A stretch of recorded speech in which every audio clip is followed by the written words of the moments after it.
Thoibi waduda Priyadu tingag yenglaga. Ha, oh, mane. Thoibi no fetaraga. Ay nangonda kaino mai dole. Masigidi ay jalage. Asi ay raga Thoibi du leisna do sitana michi fat kajilamnaga chakre. Leisna do sauningna. Priya, nang masiga koina bayare ko. Ay di ay sini. Priya du leisna da ngangni yenglaga. Kaino he, kai de koina bano. Nakok chakra. Sum haida oiramni. Hairasu yabira khanglaba. Fai, he khangnaraba yengona. Priya ga leisna ga su mayamda hankre. Numidang wairamgi pung mari ramhenba duwaida biki du jingnembagi manakta lai. Ibe ay du tholakpada mapa chanaraduna. Ay ma, icha biki laidana. Biki nomi taraga. Hoy masi, odo Bible lekibra.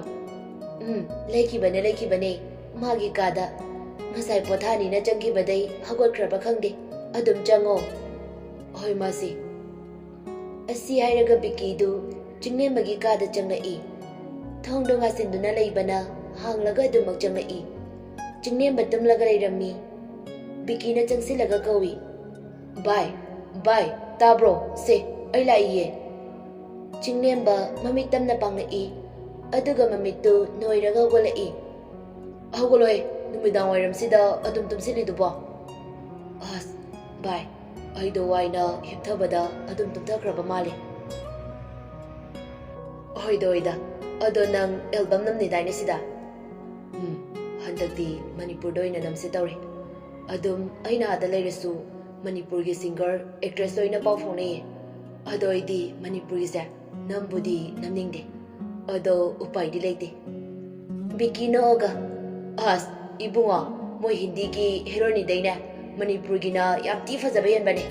Masak fazaba mayam lai ko anoba. Jingnemba su nooga. Nangsu wari diba. Saki wana deda sum film nena iman de manaba aduine yarse wari sa amada chakidore aina laisa hayeng nang thabak legadra laitie hayeng magdi adudi yare hayeng thaba amada chaluse kaidoba kai thabak no amado unabra wari diba ama ohen sira dawni koino ohen sira bo koi dubai sa Koidrida, kaidino, sum khandi khanjaba koire. Says, nupase yam tawrida. Masakam dawzana, maminga kai kauge. Bikino fetaraga, magi phone adu lagthuktuna, yaifabi ki photo adu ulaga. Sine tu, mingna yaifabi. Jinglemba tu tingag yenglaga, wangang lakidre, dumina photo adu da yenglaga laikre. Biki tu jinglemba gi mataw adu da. Koidorge bai, masa khangbra. Jingnemba khangboy kay boy. Khangdeda. Sum amanba mayawba da. Biki noglaga. Yes, noigi hindi film gi thaini gi heroine oiramba pretty maliraba. Jingnemba noksinaraga. Nangsuba. Ho maline. Dimple ga kupasida. Ado bai, ay chalage. Hayeng lawlake. Moida chaluse. Biki su chakri. Jingnemba wakal amada manglaga lehawi. Nang, kaigino, nahongnana ningsingalibase. Nang aigi mitmangda ambukana leblano. Nangna lolagi yauna lodkraba natra. Aigi iran kaino, nangna taklamde. Aduga ngasina mo nangna lebliba. Amo biki na hairamba adu ningsingna Sine tu mingne afabi. Jingnemba khangba ngamda magoga du paisilaga lei mapisu darai. Ai khangba ngamtre. Ai khanfam gangtre. Karino ai na togodabase. Ai wari. Ai hingingtre. Somda yaifabi suwalakpaga imungda changlai. Leisna du game sanaraga lei. Yaifabi damna. Abe ngasidi chakdo nang thonglo. Ay kok si ay ay si loidore aduga thonglage. Yaifabisu magi famungde hiblaga ngayang mamit usilaga lei. Leisna su game sanaba loireduna chakumda chak thongba changkre. Yaifabi asum mamit usili aduga tamna amuk panglaga mamittu chumdring pangi ngayak munni yenglaga tamna hawgalaga magi phone adu paikhatlaga gallery da changlaga photo yengi maga chinglembaga kaminakhiba photo adu munni yenglaga mapi rasu tamna chelai aduga phone adugi mamay aduda nalaga machinda tamna kaigino ngasidi aina nangbo ambu ningsinglakibase nangi agi warise akaubagi role nungda channaba honari aduga karigino ngasina amu ningsinglakliba amuk phone adu mathada konsilaga kapi yambo ichil si pena nangolda kausaba ngamdreko nang mafam asida amu halaba natra nangbu ningsingdanaba aiduna aina lole ai kaya bungagi oi thoklaroi daba manglan kaya sagaloi aina sagaloi ai karamna yambung bukawgani khangdre amu halaglanu ba yambo dang amu ai gi mangda leplanu ba ningsinglai pung kharagi mamangni laizadu khare thuna changsilai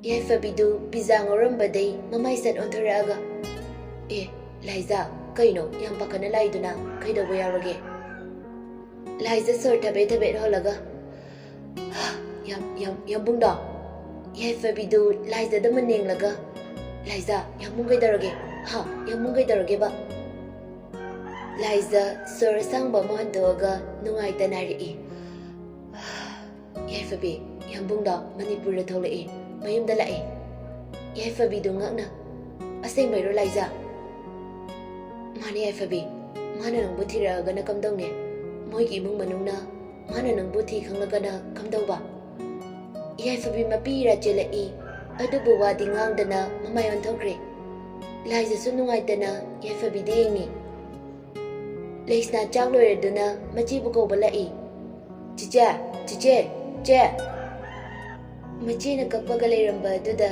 Leisna pakhana Chicha kaidarage se kok chikpa yanzilaira Yaifabi mapi adu fatfatai thoga ai kisu tawdeda sum kokse lumba yanzilaine Leisna machigi makok adu magi tampakda mongkhangna hali aduga tamna nambiri Yaifabi hena mapuni nusiragli Leisna adu machigi ngasigi matawsida nungaitaba amadi chingnaba faurami Chicha holo pigano harose kaidarage ba Yaifabidu mapi tap-tap-tana kapli machinda tapna awaba adu khangba ngamdrabagum sor sangna holaga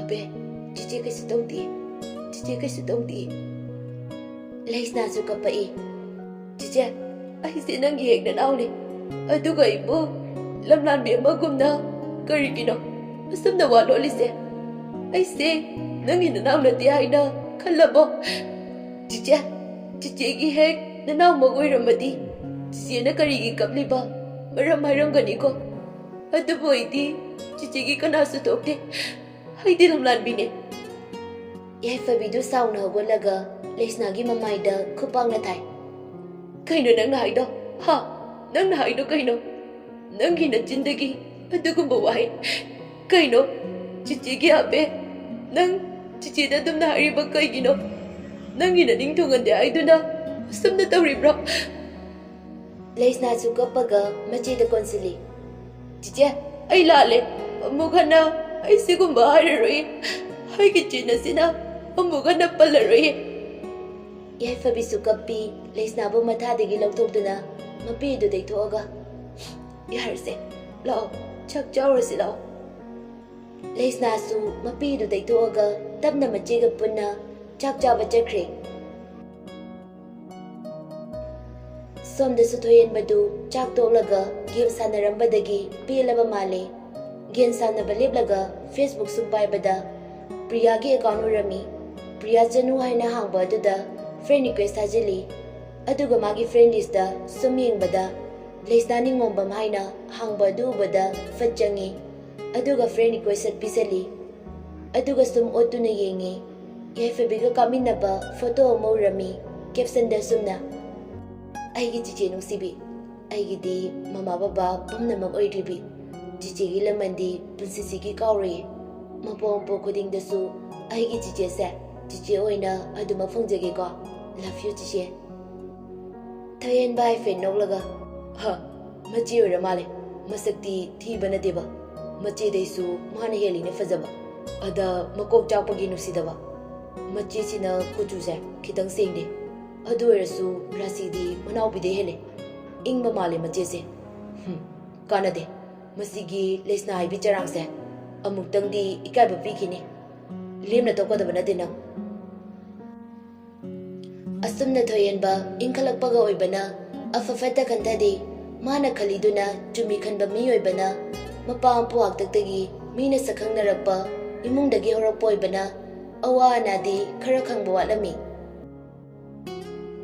namitu aukre school dani leisnaga Thoyen baga yanadi khangba leisnaga yanadaba classmate ki anuna Thoyen badagi lari ama loktoaga leisnagi bag tablami aduga class day thokre leisna di kaisu khangzaba nati priya ga punna changlai class da changlai Thoyen badu pari ga punna changlai mamit adu haifet paina leisna de ngumlaga masu famam na fangre priyana leisna ngarang ne Facebook bai bane ada asi Thoyen base mana friend request ga lai aisu accept tawkre leisna mamit paina priya de nglaga ho tawro nang thokba as leisna ai kisu tore ba koina rasu pari se asi oina koina ge leisna kisu mairaktre tumina dum naikre somdana Thoyen bana masidi nungai ni dana mi ama pari na kai ba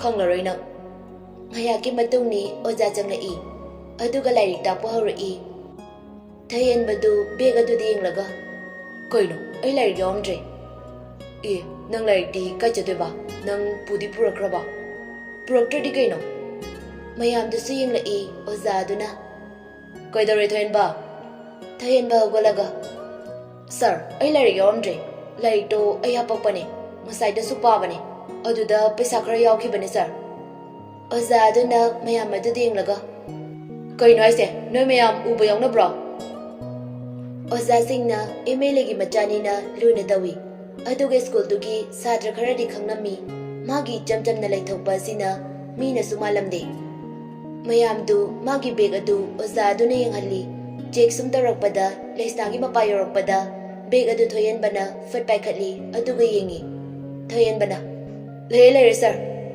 mayam adu leisna da loi ning lai leisna tingang yenglaga kai no ai khangdi si kanagino kamaina no ai khangde Thoyen badu sauna nang na khangdri kare kamaina nangode yauduri hanadagi yanadabaga mapachaba haidu oiri anudi madu uraga tumina no mayam adu chibon ngangnarami leisna du kapli hairi sir ai tasing na khangdabane anudu fa changsilaklaga kare nang na khangdadana nangi pekta kamai yaudurige priya ga pari gadi thazaba watli oza aduna yare matungdadi tawganuko sigumbase asi haraga oza adu su thokre mayam adudi oza thokraba matungda leisna bu nusidaba kharana noknaba thina haiba yawi Thoyen badi tasengna leisna bu hainadaba funingba haibado oire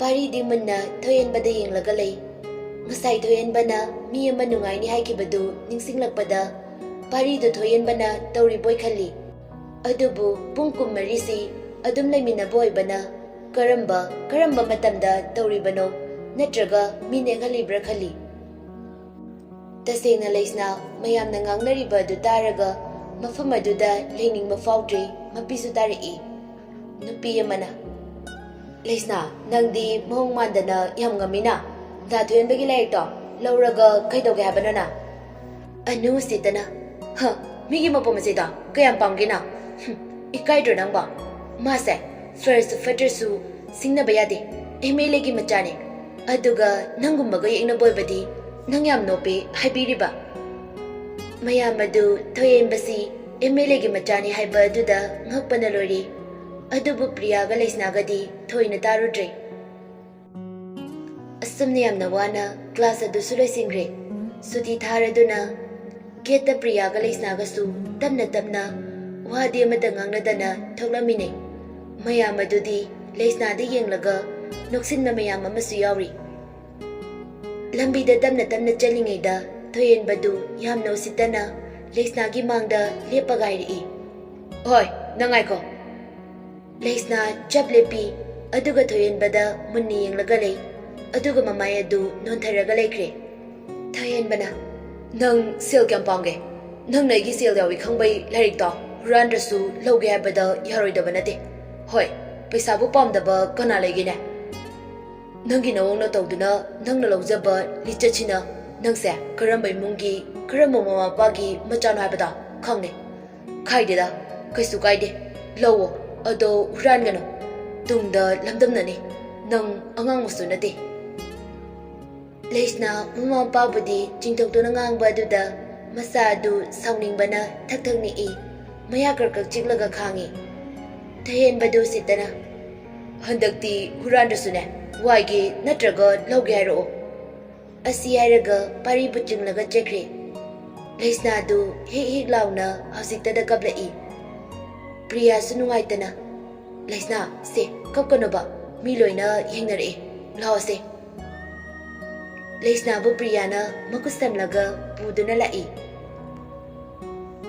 Leisna kada janglaga faijup jingkhalaga hippaga laikre yaifabisu firna subasingdu kanglena lausilulaga tholakpada Leisna na ifingfingna kablaga changkhiba du ubada pakhana Leisna gi manakta praprap lai Leisna na hippaga laiba duda yaifabina abe se kaidorage ba ha kaidorage Leisna du faijup tamna haidorai aduga famaga mamai nontaduna lai yaifabidu Leisna gi manakta famlaga mamai adu pairaga se kaidorage ba kanana kai hairaino hairo se sida Leisna du machida kolaga hegik launa kapi ngasidi Leisna tasingna pendri magi haktakta mama papallaga ngangba aduda tasingna thamoi sokpa haibadu oire yaifabi pakhatna Leisna gi lengjumani duda pairaga mapi deithokladuna hairo se sida kanana kai haibagino Cice, ai huran manati, ai gi haktaktagi mama bababu chingtokduna ngangi. Asi hairaga ngasai thokiba wari puma macheda lirami. Yaifabi nungaitana. Abe, kaisum khanganuse, aranbada tawruno. Isor leisidi. Farese, firan gada hongdora. Dabi kila kan habane. Loisilo, thoklo ona haira abane. Yumda changbadi nungaitena. Leisna su hoyai bagum mangak adunomi yaifabi thokre Leisna du thoyen bada tasingna singlaga laikre mahak thoidongna khalude adubu magi mama papan baduda tasingna saukre ha nang minister gi macha oigera MLA gi macha oigera nangumana aigi orfam palaga ngangadaba nate somdana bigina bai ai lai aina chachabda chalurase Chinglem-basu yaifabibu uningba kaubanina hoi haikre. Bikiga chinglem-bagasu yaifabi hoiramda haidarai.